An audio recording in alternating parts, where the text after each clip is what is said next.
देख रहे हैं एसपीएन9 न्यूज। मैं काशिफ अली। अब तक की सबसे बड़ी खबर, भारत ने पाकिस्तान से बदला ले लिया है 44 जवानों की शहादत का। जी हां, भारत ने पाक ऑक्यूपाइड कश्मीर पर 1000 किलो बम बरसाए हैं। उसके बाद पूरा देश इस वक्त सख्ते में है। एनएसए के अजीब डोभाल अभी प्रधानमंत्री नरेंद्र मोदी को इस बात की जानकारी दे दी है और पूरी तरह से अभी इस वक्त मोदी सरकार कुछ ही देर में हाई लेवल के एक मीटिंग दिल्ली में होने वाली है। जो पूरी तरह से जो हमला हुआ है उसके बाद से लगातार ये बात कही जा रही थी कि 44 जवानों की शहादत का बदला कब लिया जाएगा और शायद भारत ने वो बदला ले लिया है। पहले मैं आपको बताता हूं कि असल में पूरा हुआ क्या है। पुलवामा अटैक का बदला लेने के लिए भारतीय वायुसेना ने पाकिस्तान पर बेहद बड़ी कार्रवाई की है और ये बड़ी कार्रवाई मानी जा रही है। हालांकि उससे पहले पाकिस्तान के प्रधानमंत्री इमरान खान ने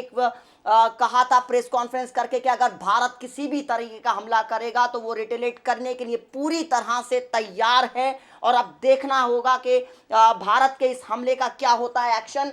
और समाचार एजेंसी की अगर मान लेते हैं उसके मुताबिक वायुसेना ने एलओसी को पार कर भारतीय वायुसेना के 10 मिराज विमानों से जैश के ठिकानों को तबाह कर दिया है। और साथ ही साथ मैं आपको जानकारी दे देता हूं, भारतीय वायुसेना ने 1000 किलो बम बरसाए हैं। जी हां, एक बड़ी कार्रवाई मानी गई है। उससे पहले उरी में भी जब हमला हुआ था उसके बाद सर्जिकल स्ट्राइक की गई थी और अब ये पहली बार भारतीय वायुसेना ने 1971 के बाद पहली बार ऐसा हुआ है कि वायुसेना ने कमान संभाली है।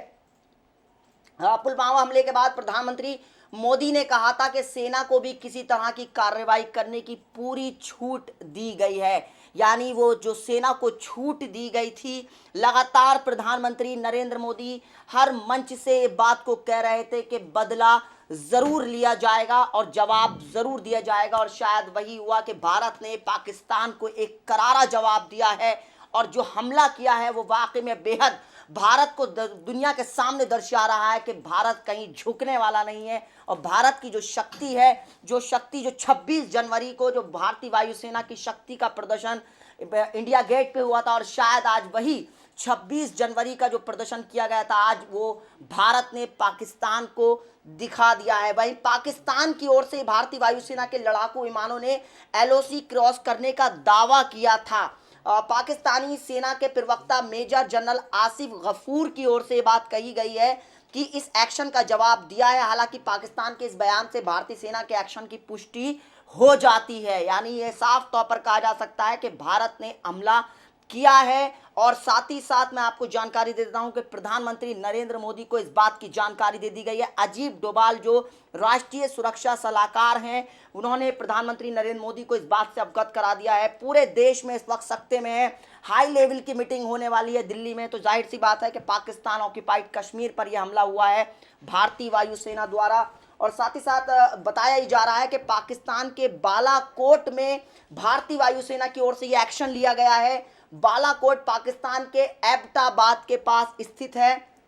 एलओसी से बालाकोट की दूरी सिर्फ 88 किलोमीटर की है। एबटाबाद वही इलाका है जहां ओसामा बिन लादेन छिपा था और भारतीय वायुसेना का इतना अंदर जाकर कार्रवाई करना एक बेहद सफल ऑपरेशन माना जा रहा है। जाहिर सी बात है कि बड़ा ऑपरेशन है। भारतीय वायुसेना जो एक शक्तिशाली वायुसेना है, उसने 1000 किलो बम पाक ऑक्यूपाइड कश्मीर पर बरसाए हैं। पूरी दुनिया इस वक्त सख्ते में है। इससे पहले अमेरिका के राष्ट्रपति डोनाल्ड ट्रंप ने भी कहा था कि भारत कुछ बड़ा करने की तैयारी में है और शायद वो 14 फरवरी का बदला भारत ने 26 फरवरी को ले लिया। यानी साफ तौर पर भारत ने दुनिया को दिखा दिया कि अगर उसके किसी नागरिक या किसी आर्मी या जवान के ऊपर कोई उंगली उठाएगा तो उसका बदला इसी तरीके से दिया जाएगा, उसका जवाब इसी तरीके से दिया जाएगा। और शायद आज पूरी दुनिया जो शक्तिशाली देश है वो भी भारत की इस ताकत को महसूस कर रहे होंगे, एहसास कर रहे होंगे कि किस तरीके से भारत ने अपने 44 जवानों का शहादत का बदला पाकिस्तान ऑक्यूपाइड कश्मीर पे हमला करके किया है। तो साफ दर्शा रहा है कि भारत अब कितनी मजबूत स्थिति में है। लगातार लोगों के ट्वीट्स आ रहे हैं, लगातार जो है वो हर बड़े चैनल, हर अखबार की इस वक्त सुर्खियों में बना हुआ है कि भारत ने जो पाक ऑक्यूपाइड कश्मीर पे हमला किया है यह कहीं ना कहीं अपना आप को दर्शा रहा है। और एनएसए अजीब डोभाल प्राइम मिनिस्टर से लगातार संपर्क में है और बताया जा रहा है कि ये हाई लेवल मीटिंग कुछ ही देर में अब दिल्ली में शुरू हो जाएगी, क्योंकि ये बहुत बड़ा हमला है और भारत का इस तरीके की इस चीज़ों पर ये जवाब देना ये दर्शा रहा है कि भारत कितना मजबूत इस वक्त देश हो चुका है। और राहुल गांधी का भी ट्वीट आ गया है और उन्होंने लिखा है कि आई salute the pilots of IAF, यानी इंडियन एयरफोर्स के पायलट्स को उन्होंने सैल्यूट किया है राहुल गांधी ने। यानी साफ तौर पर अब इसमें कोई भी राजनीति की मंशा नहीं बचती है, क्योंकि देश की राजनीति एक अलग चीज होती है, लेकिन जब बात देश की गरिमा की होती है, जब बात देश की इज्जत की होती है, तो शायद वहां पर सारी राजनीतिक पार्टियां एक प्लेटफॉर्म पर आकर खड़ी हो जाती हैं, क्योंकि जो अंदरूनी इंटरनल मैटर होता है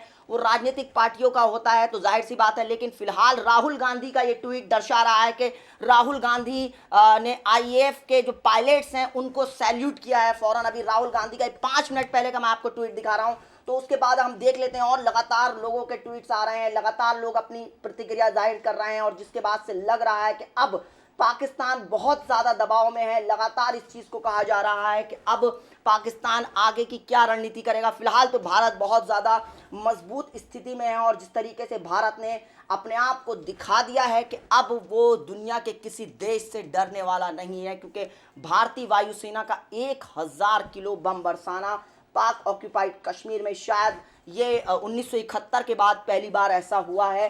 अगर मैं आपको जानकारी और देता हूं, भारतीय वायुसेना ने पाकिस्तान में घुसकर जो जैश के बालाकोट, चकोटी और मुजफ्फराबाद के ठिकाने तबाह कर दिए हैं। इसके साथ ही जानकारी मिली है कि जैश के कंट्रोल रूम अल्फा 3 को भी नेस्ताबूद कर दिया गया है।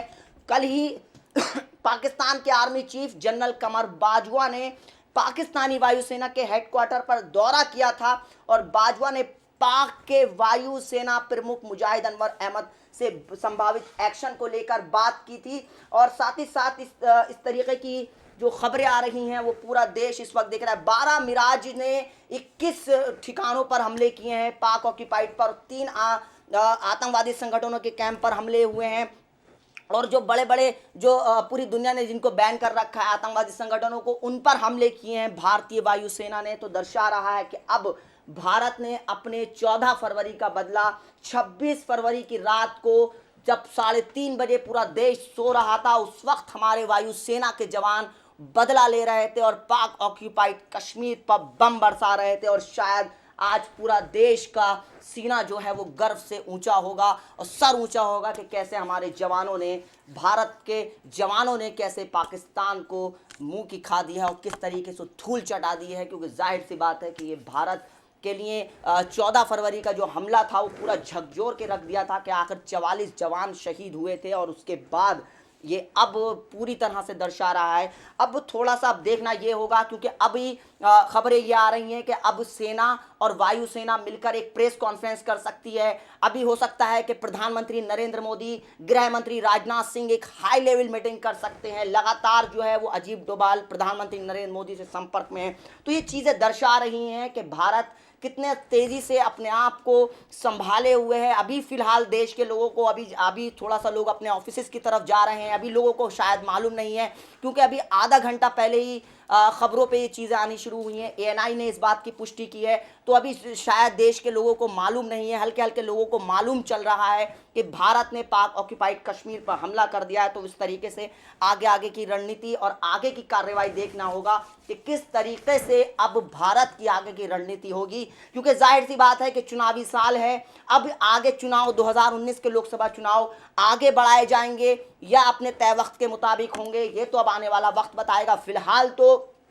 ये जो हमला हुआ है ये दर्शा रहा है कि अब भारत ने अपनी ताकत का एहसास करा दिया है, और शायद 14 फरवरी का बदला 26 फरवरी की रात को ले लिया गया है। फिलहाल अभी जिस तरीके से चीज़ें हो रही हैं और जिस तरीके से 1000 किलो बम बरसाए गए हैं, तो वो लग रहा है कि भारतीय वायुसेना बहुत ताकतवर हो चुकी है। फिलहाल हम आपको उससे जुड़ी जानकारियां देते रहेंगे। आप हमारे साथ ऐसे बने रहें और देखते रहें SPN9 न्यूज़।